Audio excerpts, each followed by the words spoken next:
pa lang napapansin na nila mga gawi kong parang hindi pambabae. Kasi bis na Chinese garter, laruan ko ay text sa cholens.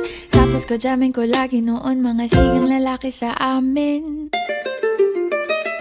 Nung ako'y mag-high school ay napabarkada sa mga bay. Curious na babae na ang hanap din ay babae. Sa halip na makeup kit, bit-bit ko ay gitara. Tapos pormahan ko lagi ay long sleeves na t-shirt at faded na lonta.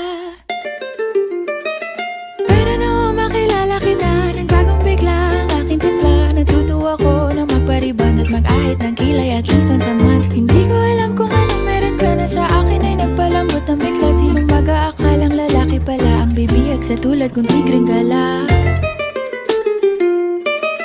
Kahit ako'y titibok-tibok, puso ko ay titibok-tibok pa rin sa'yo.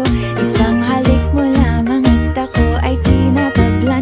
At ang aking pagkababae ay nabubuhayan na para bang bulaklak na namumukadkad. Dahil alaga mo sa dilig at katamtamang sikat ng araw-araw mong pag-ibig sa aking buhay nagpapasarap.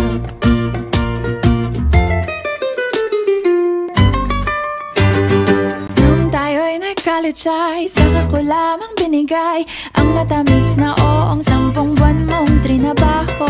Sa halip na tsokolate at tipikal na mga diskarte, nabihag mo ko sa mga tula at sa mga kanta mong pabebe. Kaya nga noong makilala kita, alam mo na agad na mayroong himala. Natutuwa kong magtakong at napadalas ang pagsuot ng bestidang pula. Pero di mo naman inasam na ako ay magbagong tuluyan para patunayang walang matigas na tinapay sa mainit na kape ng iyong pagmamahal.